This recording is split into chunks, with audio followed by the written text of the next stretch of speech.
శ్రీమాత్రే నమః. నమస్తేనండి. Welcome to our channel. ఆ లలితా పరమేశ్వరి అమ్మవారి ఆశీస్సులు మన అందరిపైన ఉండాలని సదా కోరుకుంటున్నాను. ఈరోజు అష్టమి. ఈ అష్టమి రోజున దుర్గాదేవికి ఎంతో ప్రీతికరమైన రోజు. ఈ రోజున దుర్గమ్మను భక్తి శ్రద్ధలతో ఎవరైతే పూజిస్తారో వారికి సకల సౌభాగ్యాలతో పాటు భోగభాగ్యాలను కూడా ఇస్తుంది ఆ చల్లని తల్లి. మరి ఆ తల్లి గురించి ఈరోజు మనం తెలుసుకుందాము.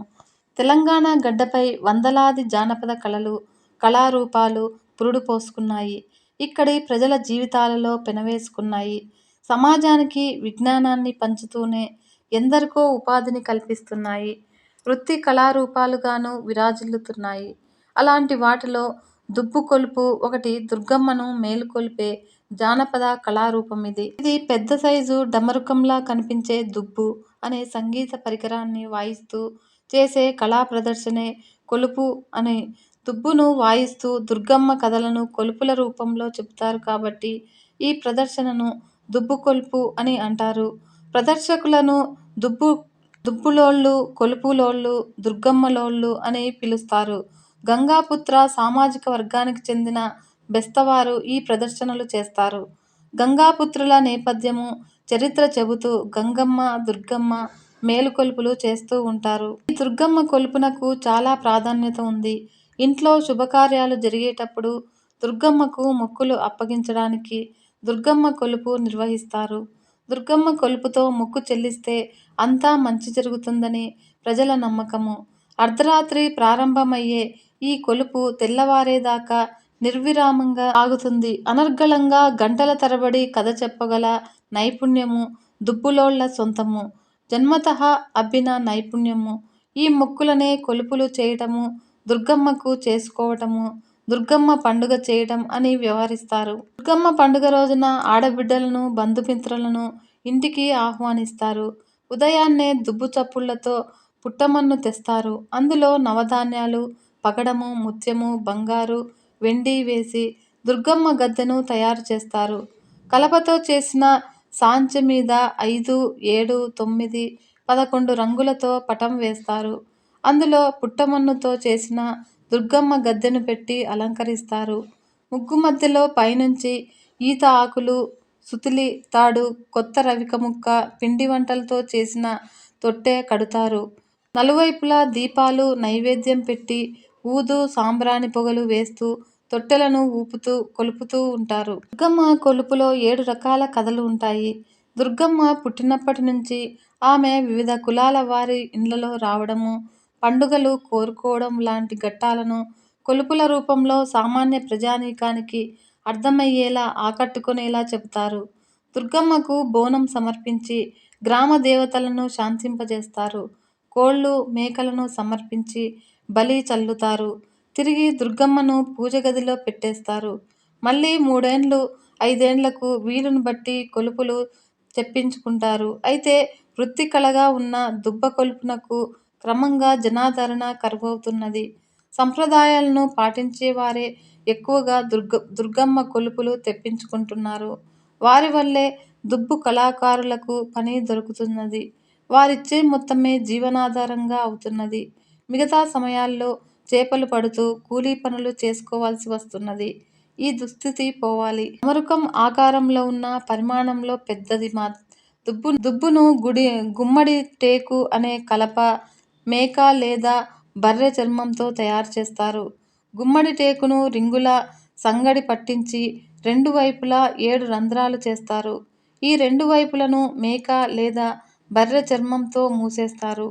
పైన మువ్వలు కడతారు. ప్రదర్శన సమయంలో దుబ్బును పాదానికి అదిమిపెట్టి ఒకవైపు సన్నటి పుల్లతో కొడుతూ మరోవైపు చేతితో వాయిస్తారు. అదే సమయంలో కాలితో దుబ్బును ఊపుతుంటే వచ్చే చప్పుడు ఉరుములాంటి శబ్దం వస్తుంది. దుబ్బు, గజ్జెలు కలిపి విభిన్నమైన శబ్దం చేస్తూ దుర్గమ్మ కథను చెబుతారు. దీంతో పాటు అడవి బర్రె, దున్న, ఎద్దు కొమ్ములతో చేసిన కొమ్ముబూరను దుర్గమ్మ కొలుపులో వాడతారు. ఇప్పుడు 1955వ సంవత్సరంలో విజయవాడలో జరిగిన యథార్థ సంఘటన గురించి ఇప్పుడు మనం తెలుసుకుందాము. కనకదుర్గమ్మకి విజయవాడ పుట్టినిల్లు. నమ్మిన వారికి ఆవిడ కొంగు బంగారంలా నిలబడేది. అక్కడ ఆవిడ చేసిన మహిమలు కోకొల్లలు. ఆవిడ ప్రతిరోజు విజయవాడ నగర సంచారం చేస్తుంది. దానికి గుర్తుగా ఇప్పటికీ ఎందరో ఉపాసకులకి కొండ మీద రాత్రి నిద్రించే వాళ్ళలో కొందరు గజ్జెల చప్పుడు వినబడుతుంది. అక్కడ అందరూ చెప్పుకుంటూ ఉంటారు. అయితే 1955వ సంవత్సరంలో జరిగిన యథార్థ సంఘటన ఇది. విజయవాడలో వెంకన్న అనే ఒక రిక్షా కార్మికుడు ఉండేవాడు. ఆయన అమ్మవారికి భక్తుడు. ఆయన ప్రతిరోజు కాయకష్టం మీదే బతికేవాడు. అలా రిక్షా కార్మికుడు అతను. కాబట్టి సినిమా హాల్ దగ్గర ఉండేవాడు. ఎవరైనా వస్తే ఎక్కించుకొని వెళ్ళటానికి అలా ఉండగా ఒకరోజు రాత్రి ఆట ముగిసే సమయంలో మారుతి టాకీస్ సినిమా హాల్ దగ్గర ఉండగా సినిమా హాల్ నుంచి ఒక పెద్దావిడ ఎర్ర చీర పెద్ద బొట్టు పెట్టుకొని రిక్షా ఎక్కి ఇంద్రకీలాద్రి దగ్గర తనని దింపమని అడుగుతుంది. అక్కడ నుండి బయలుదేరి ఆయన రిక్షాలో వస్తూ ఉండగా ఆవిడ మాట్లాడుతూ ఇలా అంది. బాబు, 12 గంటల సమయం అవుతుంది కదా, మొత్తం చీకటిగా ఉంది. అర్ధరాత్రి దుర్గమ్మ గ్రామ సంచారం చేస్తుంది అంటారు కదా, నీకు భయం ఉండదా అంటే దానికి కార్మికుడు ఇలా సమాధానం చెప్పాడు. మా తల్లి, మా అమ్మ దుర్గమ్మ తల్లి అన్ని దగ్గర బిడ్డలకు భయమెందుకు తల్లి అని అంటాడు. కొంత దూరము అలా వెళ్ళగా ఇంద్రకీలాద్రి గుడి రాగానే ఆయన ఏ ఇంటికి వెళ్ళాలమ్మా అని అడగగా వెనక నుండి సమాధానం రాలేదు. ఇప్పుడు ఆ రిక్షావాడు అది ఏంటి అని వెనక్కి తిరిగి చూడగా రిక్షాలో ఆమె లేదు. రిక్షాలో లేదు ఏంటి అని చుట్టూ చూడగా పక్కనే ఉన్న అమ్మవారి గుడి మెట్లు ఎక్కుతూ ఆమె కనిపించింది. వెంటనే ఆ రిక్షా అతను ఆమె దగ్గరికి వెళ్ళి అదేంటమ్మా డబ్బులు ఇవ్వలేదు అని కార్మికుడు అడగగా నీ తలపాగాలో పెట్టాను చూడు అంటుంది. అప్పుడు అందులో చూసుకోగానే అమ్మవారి బంగారు గాజు 10 రూపాయలు ఉన్నాయి. ఆయనకు వెంటనే అర్థమవుతుంది. రిక్షా ఎక్కింది మరెవరో కాదు, అమ్మలగన్న అమ్మ మా ఇంద్రకీలాద్రి దుర్గమ్మ అని. దాంతో ఒక్కసారిగా ఆనందంతో వెర్రి కేకలు వేయడం మొదలు పెడతాడు. చుట్టుపక్కల ఉన్న వాళ్ళు అందరూ వచ్చి ఏమైంది అని అడిగారు.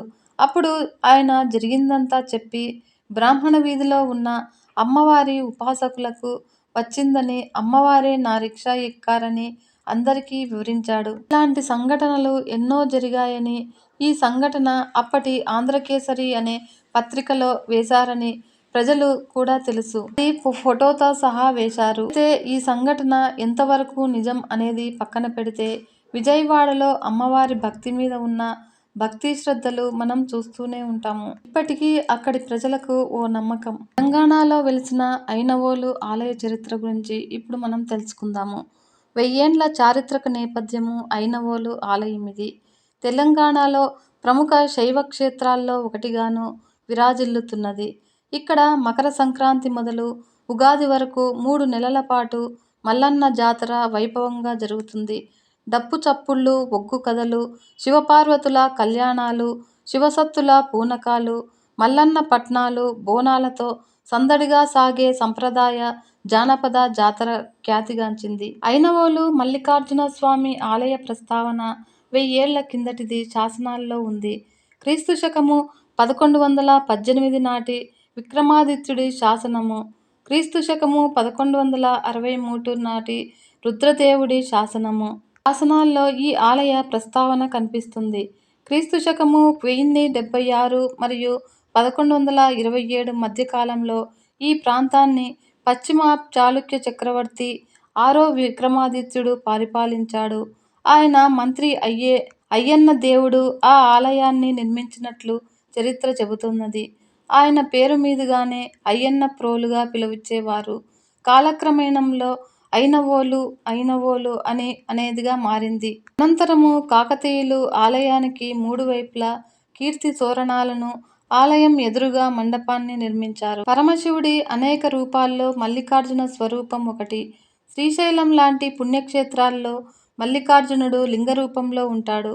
కానీ ఇక్కడ విగ్రహం రూపంగా దర్శనమిస్తాడు. మల్లన్న, మల్లికార్జున స్వామి, కండేల్ రాయుడు అనే పేర్లతో మైలారు దేవుడి రూపంలో 10 అడుగుల ఎత్తులో విశాల నేత్రాలతో కోర మీసాలతో అలరారుతుంది.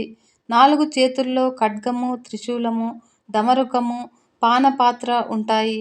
ఇరువైపులా దేవేరులు, గొల్ల కేతమ్మ, బలిజ మేడలమ్మ కొలువుతీరి ఉంటారు. కుడిపాదం కింద మల్లన్న చేతిలో హతులైన రాక్షసులు మణి మల్లాదులు శిరస్సులు ఉంటాయి. ప్రతి సంవత్సరము సంక్రాంతి సమయంలో ఐనవోలు జాతర ఆరంభమవుతుంది.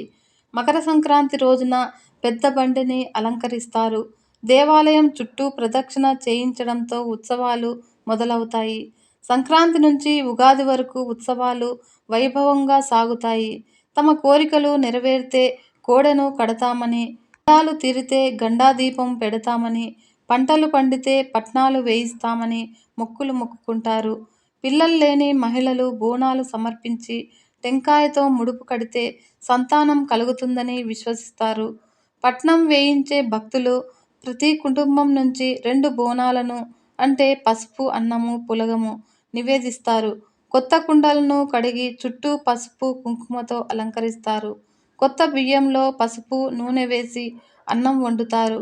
మరొక కుండలో నువ్వులు, బియ్యము దంచి నీటిలో వేసి బెల్లము, పాలు పోసి పులగం వండుతారు. పులగం కుండ మీద పెరుగును, అన్నం కుండ మీద బెల్లం పెడతారు. ఆ తర్వాత బోనాలను వేపాకులు, పూలతో అలంకరిస్తారు. ఒగ్గు పూజారులు ఈ బోనాల ముందు పట్నం వేస్తారు. బోనాలతో పాటు ఈ క్షేత్రంలో ప్రముఖమైన పూజ మల్లన్న పట్నము. కురుమ కులాలకు చెందిన ఒగ్గువారు నిర్వహించే ఈ పూజా విధానము అతి పురాతనమైనది. కంజర దరువులు, తాళాలు, గజ్జెల సవ్వడుల మధ్య వినసొంపైన జానపద యాసతో లయాన్వితంగా మోగించే డమరుక నాదంతో మల్లన్న పట్నాలు వేస్తారు. వీటిలో శివపార్వతుల పెండ్లి ముఖ్యమైనది. మహాశివరాత్రి రోజున నృత్య మండపంలో పెద్ద పట్నము, శివ కళ్యాణము, అశ్వ, నంది, పర్వత, రావణ వాహన సేవలు వైభవోపేతంగా జరిపిస్తారు. రాష్ట్రము నలుమూలల నుంచి కాకుండా కర్ణాటక, మహారాష్ట్ర, ఛత్తీస్గఢ్, ఆంధ్రప్రదేశ్ తదితర రాష్ట్రాల నుంచి పెద్ద సంఖ్యలో భక్తులు తరలివస్తారు. తెలుసుకున్నారు కదా ఫ్రెండ్స్, ఐనవోలు మల్లికార్జున స్వామి ఆలయం గురించి. ఓం నమః శివాయ. సర్వే జనా సుఖినో భవంతు. లోకా సమస్త సన్మంగళాని భవంతు. నమస్తే.